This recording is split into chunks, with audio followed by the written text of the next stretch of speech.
राधा स्वामी दयाल की दया, राधा स्वामी सहाय, राधा स्वामी। आप सुन रहे हैं परम संत ताराचंद महाराज जी का 15 नवंबर 2004 का सत्संग। तो महाराज जी ने इस तरह से फरमाया, तू तारा तारा तू मेरे नैनन का है तारा। मैं तो इन बातों को समझा ही नहीं था, वे क्या कहते थे और क्या नहीं कहते थे। अब वे बात याद आती है तो मैं भी सोचता हूँ कि मैं भी चूक गया। मैंने अपने सतगुरु को जिस भाव से जानना चाहा था वैसे नहीं जाना। तो सत्संगियों, वे दिन तुम्हारे अंदर भी आएगा। ऐसा आदमी तुम्हें नहीं मिलेगा जो तुम्हारे आगे आगे घाघरी पहनकर नाचता रहे। समझते हो? उस दिन तुम भी इस तरह से रोओगे जैसे मैं रोता हूं। मैंने अपने सतगुरु को नहीं पहचाना। वही दिन तुम्हारा भी आएगा जिस दिन ये कहोगे कि हम चूक गए और हम भूल गए, हमें पता नहीं था। वक्त चला जाता है, फिर इंसान को रोना पड़ता है। सतगुरु कभी भी आकर नहीं कहता कि मैं सतगुरु हूं। बाबा सावण सिंह कहा करते थे कि मैं तुम्हारा भाई हूं। मेरे गुरु महाराज कहा करते थे, भाई मैं तो तुम्हारी ड्यूटी बजाने के लिए आया हूं। कबीर साहब का भी बार बार यही कहना था। गरीबदास जी भी कहा करते थे कि मैं खाना बदोश हूं, मैं बादी का जाम हूं, गुलाम और खाना बदोश हूं। संत कभी भी नहीं कहते कि मैं संत हूं या मैं सतगुरु हूं। वे तो यही कहते हैं कि मैं तो आप लोगों की ड्यूटी बजाने के लिए आया हूं। जब वे चले जाते हैं तो फिर पता लगता है कि वे क्या थे और क्या नहीं थे। संत सतगुरु धुर दरगाह से आते हैं, दुनिया रचने के लिए नहीं, ये तो जीवों को लेने के लिए आते हैं। जीवों को लेकर चले जाते हैं। कोई जीवों को लेने आया है, कोई रखवाली करने के लिए आया है, कोई किसी तरह आया, अपनी अपनी ड्यूटी बजाकर चले जाते हैं। तुम बड़े भागी हो जो दरबार के 8 दिन सेवा करते हो। सो प्रेमियों, सत्संगियों, वाणी तो इन्होंने 4 कही। पहली वाणी घीसा साहब की थी। घीसा साहब ने कहा है, संतों हमारी बात है गहरी, न हमारा कोई मित्र है न हमारा कोई बैरी। अभी इस बात की वाणी में सब कुछ खुल जाता है। संतों का न तो कोई मित्र है न कोई बैरी है। यही बात सबसे गहरी है। इस बात को अगर समझ लेते हो तो फिर पीछे कुछ भी बाकी नहीं रहता। सारा ही काम पूरा बन जाता है। उसका कोई मित्र भी नहीं है और बैरी भी नहीं है, तो फिर वह क्या करेगा और संसार में किससे प्यार करेगा? वह तो उसी से प्यार करेगा जिसके घर से हम निकल कर आए थे, जिस घर से हमारा सारा जीवन बना, उसी में वापस जाने की कोशिश करेगा। वह राधा स्वामी घर का है, वह राधा स्वामी धाम है, वह शब्द है, उसी में वापस जाना, चला जाना है।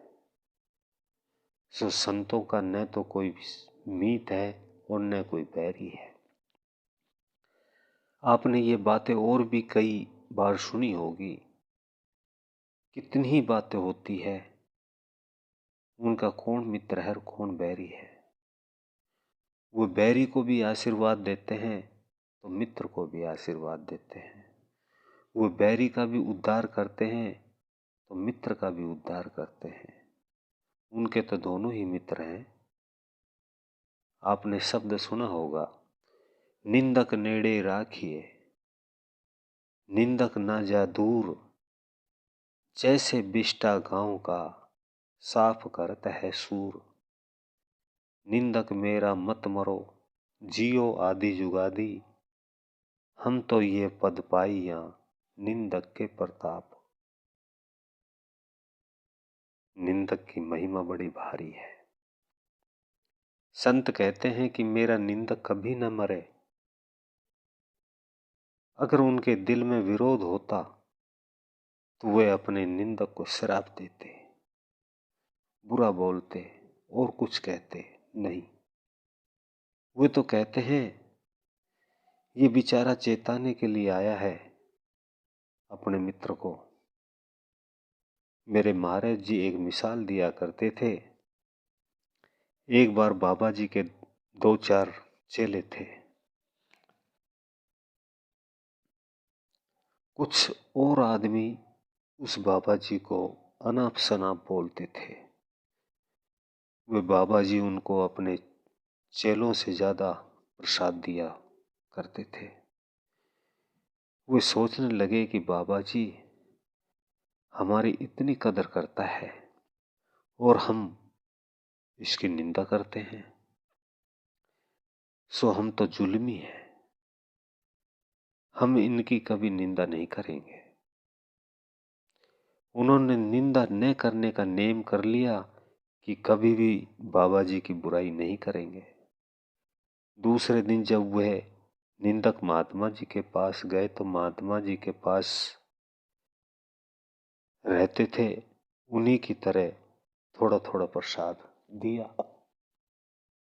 उन्होंने कहा बाबा जी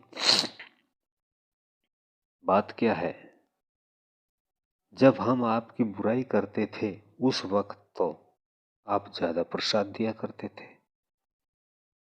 और अब हमने आपकी बुराई न करने का नेम लिया है तो आज आप ने इन औरों के बरोबर ही प्रसाद दिया है, थोड़ा सा।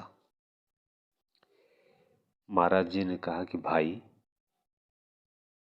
यही होता है। उन्होंने कहा क्यों।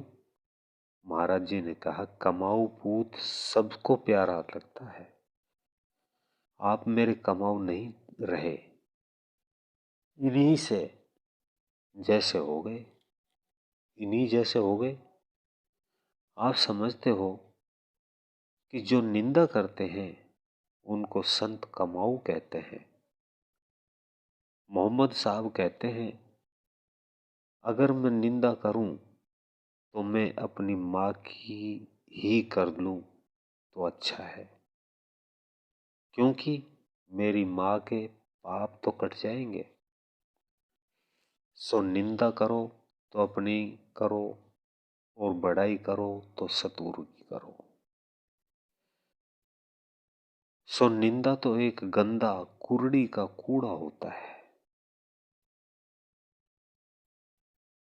उससे बचकर रहो। दूसरों की निंदा करके खुद गंदे हो जाओगे, कभी भी तुम्हारे विचार पवित्र नहीं होंगे। गंदगी तुम्हारे आखिर तक कष्ट देती रहेगी। सो निंदा करनी बड़ी बुरी चीज है। महात्मा ने कहा आपको अब प्रसाद नहीं मिलेगा, क्योंकि तुम अब मेरे कमाऊ पूत नहीं रहे। आप पहले कमाऊ थे, अब तो तुम इनके ही बराबर हो गए, तो अब आप मौज करो। सो महाराज किसी से विरोध नहीं करते।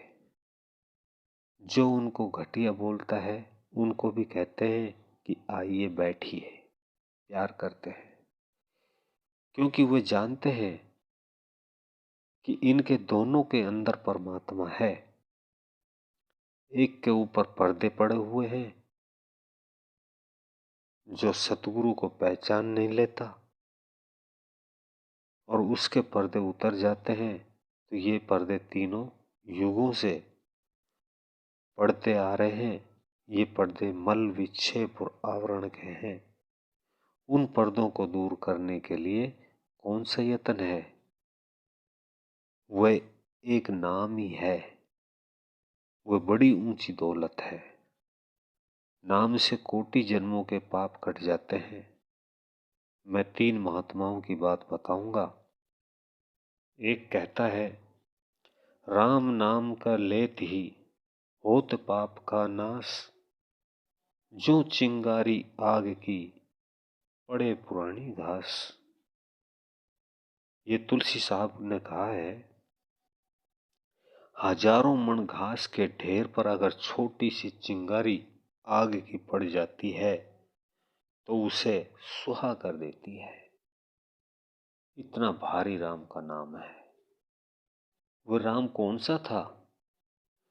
राम राम सब कहे, ठग ठाकुर और चोर, बिना प्रेम रीझे नहीं तुलसी किशोर। ये नंद किशोर बिना प्रेम के खुश नहीं होता है। इसलिए सभी नाम लेते हैं, पर प्रेम से जो नाम लेते हैं उन्हीं का बेड़ा पार होता है। जब वे नाम रति भर भी प्रकट हो जाता है तो करोड़ों मन पाप का सुहा कर देता है, खत्म कर देता है। इतना बताते हैं। चरणदास जी अपने भक्ति सागर में लिखते हैं,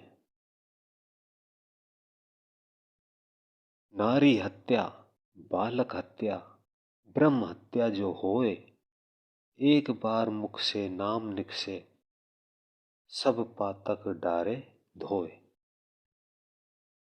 न्यारी न्यारी बातें बताई है कि नाम में बड़ी भारी शक्ति है। उस नाम की महिमा कौन जानता है? उस नाम की महिमा तो वही जानता है जो उस नामी से मिला हुआ है। उसको कोई सतगुरु पूरा मिल गया तो भेद बता दिया। सच पूछा जाए तो हम गुरुओं के नजदीक ही नहीं जाते। जब तक सतगुरु सिर पर हाथ नहीं रखेगा तब तक जीव का उद्धार नहीं हो सकता। ये मुझे जची हुई बात है। सतगुरु जिसको स्पर्श करता है उसकी सारी जायदाद संभलवा देता है। तो सतगुरु किसका वो स्पर्श नहीं करता? सतगुरु सबसे प्यार करता है, सभी पर हाथ रखता है। अगर कोई कहे इतनी संगत बैठी है, हम किस तरह से रखवाएं? अब इतने बैठे हुए हो, जिसने भी नाम लिया है, कौन उनमें अभागा है जिसके सिर पर हाथ नहीं रखा है? कल ही तुम बता रहे थे 18 लाख से ज्यादा संगत हो गई है। फिर भी ऐसा कौन है जिसके सिर पर हाथ नहीं रखा गया हो? अगर किसी पर हाथ नहीं रखा गया है तो उस जैसा निर्भाग भी कोई नहीं है। क्योंकि संत सतगुरु तो हाथ रखे बिना किसी को छोड़ते ही नहीं है, और उसके हाथ में ही उसकी शक्ति होती है। उसके सारे कर्म कट जाते हैं। अपनी अपनी बातों को तो सब बड़ा कहते हैं, पर संत सतगुरु की बातें लेकर चलो तब पता चलता है। कबीर साहब भी यही कहा करते थे, गुरु धरा शीश पर हाथ। बाबा सावण सिंह भी यही कहा करते थे कि कोटि जन्मों दुख दूर हो जाते हैं जब सतगुरु हाथ रखता है। जब तक वह हाथ नहीं रखता है तब तक तो उसका बाप भी नहीं उतार सकता। मैं नेपाल गया था, मेरे पास बड़े बड़े पापी आए, उनके सभी के सिर पर हाथ रखकर सभी पवित्र कर दिए। सभी मांसाहारी जीव थे, सभी सत्संगी बन गए। उन्होंने सभी खोटे कर्म छोड़ दिए। सारी दुनिया रिसाला निकलता था, वह रिसाला मेरे पास में है, इसलिए मैं बताता हूँ, उनकी महिमा बताता हूँ। हुजूर साहब महाराज जी कहते थे, परम संत सतगुरु ताराचंद जी का सत्संग इतना ही। आगे सुनने के लिए वीडियो को लाइक करें, चैनल को सब्सक्राइब करें। सबको राधा स्वामी। यह वीडियो अच्छा लगा हो तो वीडियो को लाइक करें और ऐसे ही और भजन सत्संग सुनने के लिए चैनल को जरूर सब्सक्राइब करें और बेल आइकन को प्रेस करें, जिससे सबसे पहले नया वीडियो आपको देखने को मिले। राधा स्वामी जी।